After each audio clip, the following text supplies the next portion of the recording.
Hello everybody, Dennis Nottingham here. I wanted to create a short video on commonly asked questions on VA/USDA initial offers. We've had several questions and I wanted to create the video to maybe better assist everyone on submitting offers on our VA or USDA properties. First off, what forms are needed to submit the offer? You only need to fill out the VA offer form and include proof of funds or pre-approval letter. No other forms are needed or will be accepted at the time of submitting original offers. That form will be attached to the BLC, and this is an example of the form that is to be filled out. There's no need to fill out a Indiana State purchase agreement form. You'll just fill out this VA form. It's a short, three-page form to fill out. Is the correct form? It says offer form in bold letters across the document. Okay, so we get that question a lot. This offer form right here, people ask, is this the right form? Yes, it is the right form. Just fill it out. Once your offer is accepted, then we will the seller will prepare all new documents. There will be some additional documentation such as a lead-based paint document, some other disclosures, and bank addendums. So just use the form. It does say offer form on it, and this form will not be signed by the seller. So just keep in mind, just fill that out. What is the REO number at the top of the page? We get that question a lot. Agents call in, just put NA or leave it blank. You don't need that. That's an internal number that we use and the seller uses. What is the difference between 2A, name of purchaser, and 4, the name in which title is to be conveyed? So John Doe and 4 right here state exact name which title is to be conveyed. Those should match. So if you have 1 or 2 parties that are purchasing, just put their information in here, and those lines 2A and 4 should match. Who is the title company? We get that question asked quite often. With the VA and USDA properties, they do not provide title work. That is the sole responsibility of the purchasers. So you choose the title company. So whatever title company you want to use, that's who you'll use. So the buyer does get to choose that. What title fees does VA pay? VA does not pay any title fees. That is the sole responsibility of the purchasers.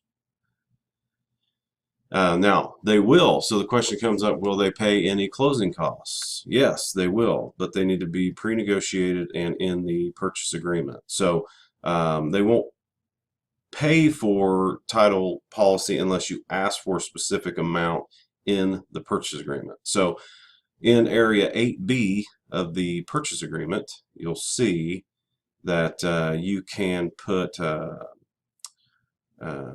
buyer's closing costs. So if you're going to ask, the seller will pay for closing costs. You just need to indicate it in here, and then you can use it for whatever. So whatever buyer closing costs, which the lender will allow.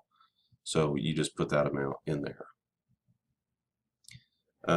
Some other questions.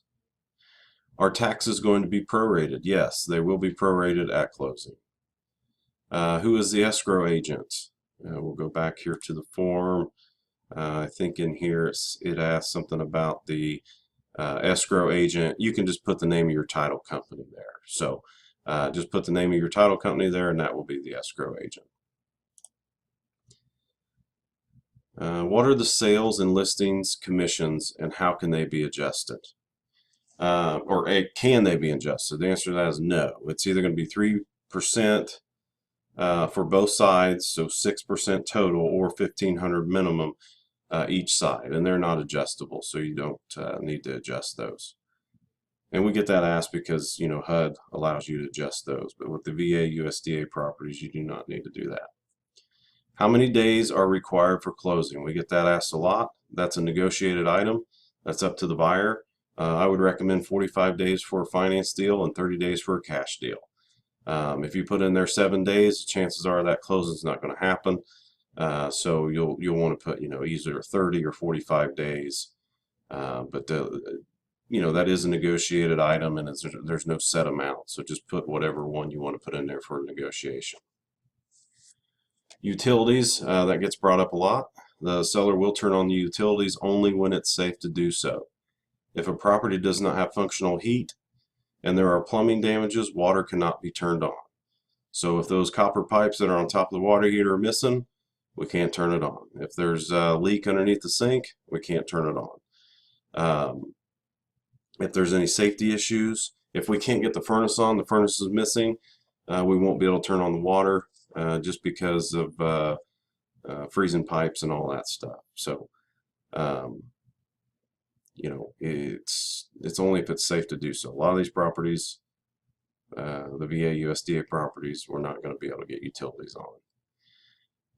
We did inspection, now we want repairs. We get a lot of agents who want to submit inspection responses and things of that nature. The seller's not going to do this. So they're not going to allow for any repairs prior to closing. They won't do any repairs on closings. So, please set your expectation up front with your borrowers and your buyers that the seller won't make any repairs, and then make your offers based on its present condition. Home that needs repairs, such as missing plumbing, holes in the walls, missing HVAC, roof in the roof's in poor condition, will not qualify for traditional financing. And that's meaning conventional, FHA. Most of the times financing must be some sort of rehab type financing. We don't want to waste your buyer's money if you're going out and doing an appraisal and that it's not gonna, the appraiser's gonna ding it for a whole lot of items, and you've got an FHA buyer that can't afford to do any repairs. I would recommend sitting down and talking over with your buyers on those issues. Line 16A, does my principal broker need to sign 16A? That is right here, signature, a principal broker, authorized representative. You as the agent can sign there. So you don't, your broker does not have to sign that. So just, you can just go ahead and sign that. There's no need for that. So those are the main questions we're getting right now. If you have any other questions, you can call my assistant, Stuart Duhamel.